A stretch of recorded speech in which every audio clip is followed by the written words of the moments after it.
आजच्या दिवसात मी तिसऱ्यांदा तुम्हाला भेटतोय आणि मी सकाळीच ज्यावेळी आलो त्यावेळी आपल्याला सांगितलं होतं की राज्याचा उद्योगमंत्री म्हणून जरी मी बैठकीचं आयोजन केलं असलं तरी राज्याचे उपमुख्यमंत्री आदरणीय एकनाथ शिंदे साहेब हे पूर्ण बैठकीला उपस्थित ऑनलाईन राहतील आणि त्या पद्धतीनं शिंदे साहेब जवळजवळ 2.25 तास या बैठकीला स्वतः ऑनलाईन उपस्थित होते आणि या बैठकीमध्ये अतिशय महत्वाचे निर्णय जे उद्योजकांना अपेक्षित होते, इथल्या ग्रामस्थांना नागरिकांना अपेक्षित होते, ते घेण्यामध्ये आम्ही यशस्वी झालो.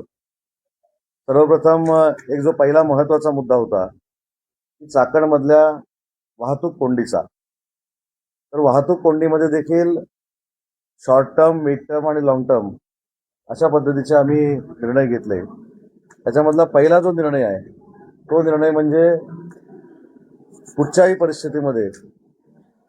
परिस्थितीमध्ये RMC सारखं अत्याधुनिक मटेरियल वापरून हे जे पहिले खड्डे पडलेले आहेत ते खड्डे दुरुस्त करण्याचा निर्णय 31 ऑगस्टपर्यंत हा आज बैठकीमध्ये घेण्यात आला. त्याच्यामध्ये देखील एकनाथ शिंदे साहेबांनी आम्हाला सगळ्यांना मार्गदर्शन केलं. अनेक रस्ते हे मंजूर झालेले आहेत. त्याच्यामध्ये PMRDचे रस्ते मंजूर झालेत, PMRDचे मंजूर झालेत, परंतु जानेवारीमध्ये टेंडर झालंय, आतापर्यंत वर्क ऑर्डर होऊन देखील रस्ते सुरू झालेले नाहीत.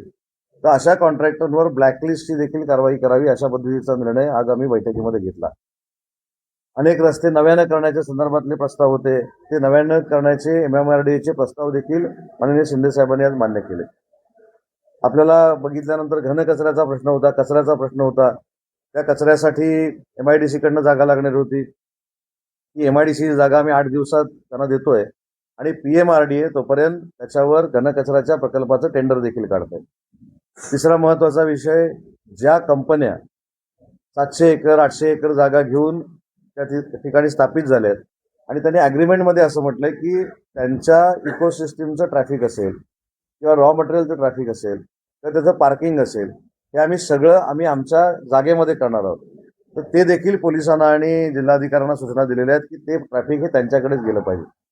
आपल्या रस्त्यांची भौगोलिक परिस्थिती अशी आहे जी समाधानकारक आहे की 3 मीटर डाव्या बाजूला आणि 3 मीटर उजव्या बाजूला आम्ही अजूनही रस्ते वाढवू शकतो. अशा पद्धतीची रचना पूर्ण या चाकण विभागातली आहे.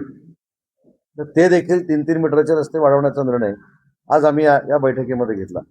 त्याच्यानंतर काही सबस्टेशनला जागा पाहिजे होती. त्या सबस्टेशनला देखील जागा देण्याचं काम आता MIDC करणार आहे. ते देखील 8 ते 10 दिवसामध्ये आम्ही पूर्ण करू. ज्या हेवी व्हेकल्स या रस्त्यावर उभ्या केल्या जातात त्यांच्यासाठी हे सगळी इन्फ्रास्ट्रक्चरची कामं पूर्ण होईपर्यंत आमच्या MIDCच्या ज्या ओपन स्पेस आहेत त्या देखील जागा देण्याचा आज आम्ही निर्णय घेतलेला आहे. सकाळी जो मला प्रश्न विचारला होता की MIDCनं खड्डे भरण्याचं काम सुरू केलंय, त्याच्यामध्ये फक्त मी करेक्शन करतो. तो 59 कोटीचा रस्ता हा सार्वजनिक बांधकाम विभागाकडनं मंजूर झालेला आहे. जानेवारीमध्ये त्याला वर्क ऑर्डर दिलेली आहे. कदाचित मी येणार म्हणून त्यांनी खड्डे भरायला सुरुवात केली असेल, परंतु तो MIDCचा नसून सार्वजनिक बांधकाम विभागाचा आहे.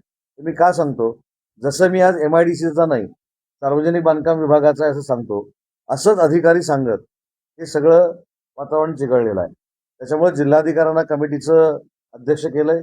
जिल्हाधिकाऱ्यांनी ज्या एजन्सीकडनं काम करून घ्यायचंय त्या एजन्सीकडनं काम करून घेण्याचे अधिकार देखील त्यांना दिलेले आहेत.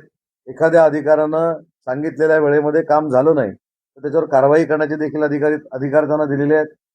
ट्रक टर्मिनल करण्याचा निर्णय आम्ही घेतलेला आहे. MIDCनं हॉस्पिटलसाठी देखील जागा देण्याचा निर्णय घेतलाय, जिथं जिल्हा परिषद RH पेक्षा अत्याधुनिक हॉस्पिटल तिथं बांधणार आहे. तर या सगळ्या गोष्टी आज आम्ही करण्याचा निर्णय घेतोय. याच्यामध्ये पाणी पुरवठ्याचा एक विषय होता.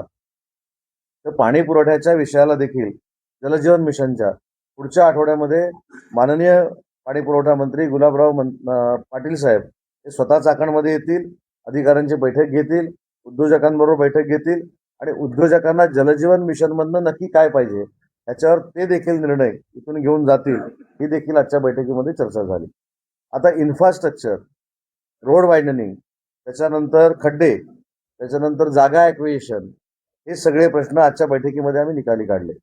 महेंद्राकडच्या रस्त्याचा जो एक विषय होता, 4 शेतकऱ्यांनी तो रस्ता अडवलेला होता आणि काही रस्त्यामध्ये शेतकऱ्यांनी जी आडकाठी केलेली होती त्या सगळ्यांचे पैसे आम्ही कोर्टात भरण्याचा निर्णय घेतलाय. कोर्टामध्ये भरून कंपल्शन ॲक्विजिशन करण्याचा निर्णय घेतलाय आणि ज्यावेळी त्यांना शेतकऱ्यांना आवश्यक असेल पैशाची त्यांनी कोर्टामध्ये जावं आणि ते पैसे घ्यावे. काही शेतकऱ्यांच्या काही गैरसमजातनं अडचणी निर्माण झालेल्या आहेत, त्या देखील आम्ही दूर करू. दर शुक्रवारी पुणे जिल्ह्याच्या MIDCच्या संदर्भात दर शुक्रवारी जसा जनता दरबार भरतो तसा आता जिल्हाधिकारी देखील दरबार करतील, अशा पद्धतीची रचना आपण तयार केली. आणि मी देखील सांगितलं की फक्त हा मर्यादित चाकणपुरता विषय नाही, तर पुणे जिल्ह्यामध्ये अनेक मोठ्या MIDCs आहेत. तर 2 महिन्यातनं एक दिवस पूर्ण हा फक्त आणि फक्त पुणे जिल्ह्यातल्या MIDCसाठी आणि उद्योजकांसाठी देण्याचा देखील मी निर्णय घेतलेला आहे. त्याच्यामुळे असंख्य गोष्टींवर चर्चा झाली, असंख्य शेतकऱ्यांच्या गोष्टीवर चर्चा झाली. पण ह्याचा सगळ्यातलं महत्वाचं सार काय होतं, या बैठकीला खासदार अमोल कोल्हे साहेब देखील उपस्थित होते आणि काळे साहेब देखील उपस्थित होते. म्हणजे एखाद्याला जर विधायक काम करायचं असेल, लोकांच्या मागे उभं राहायचं असेल, नौटंकी करायची नसेल, तर अशा मिटिंगला येऊन ते स्वतःचे मुद्दे मांडू शकतात. राजकारण बाजूला ठेवून हा एक नवा सिद्धांत अमोल कोल्हे आणि बाबाजी काळेंनी आज अनेक लोकांना घालून दिलाय. कदाचित या सिद्धांतानंतर तरी काही लोक सुधारतील, हा माझा विश्वास आहे. मला राजकारणावर काही बोलायचं नाही, परंतु जे काही घडलं कालपर्यंत आणि त्याच्यामध्ये ह्या सगळ्या चाकण MIDC मध्ये राजकारण घुसवण्याचा प्रयत्न केला, त्याला उत्तर खासदार अमोल कोल्हेंची उपस्थिती होती आणि बाबाजी काळेंची होती. त्याच्यामुळे त्या प्रश्नावर आता मला काही बोलायचं नाही. आता मला विधायक प्रश्नावर जे आम्ही निर्णय घेतलेले आहेत त्याच्यावर तुम्ही जर मला विचारलं तर अजून माझ्याकडनं काही जर राहिलं असेल तर त्याच्यावर मी चांगलं अजून उत्तर तुम्हाला देऊ शकेन.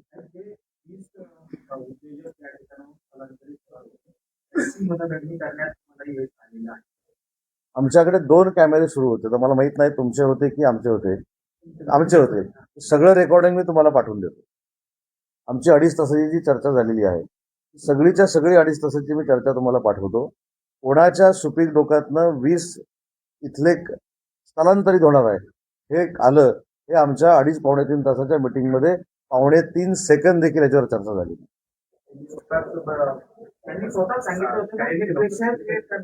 मला माहित नाही मी काय सांगितलं. मी सगळं रेकॉर्डिंग तुम्हाला पाठवतो. त्याच्यामध्ये कुठेही आमचा प्लान सोडून आम्ही दुसरीकडे जातोय अशी कुठेही चर्चा झाली नाही. ज्या चर्चा झाल्या त्या अतिशय सकारात्मक झाल्या आणि त्या मिटिंगमधनं मला असं कळलं की या 3-4 वर्षामध्ये दरवर्षी 30% इंडस्ट्री या चाकण आणि पुणे परिसरामध्ये वाढते, हे मला त्या असोसिएशनच्याच लोकांनी सांगितलं.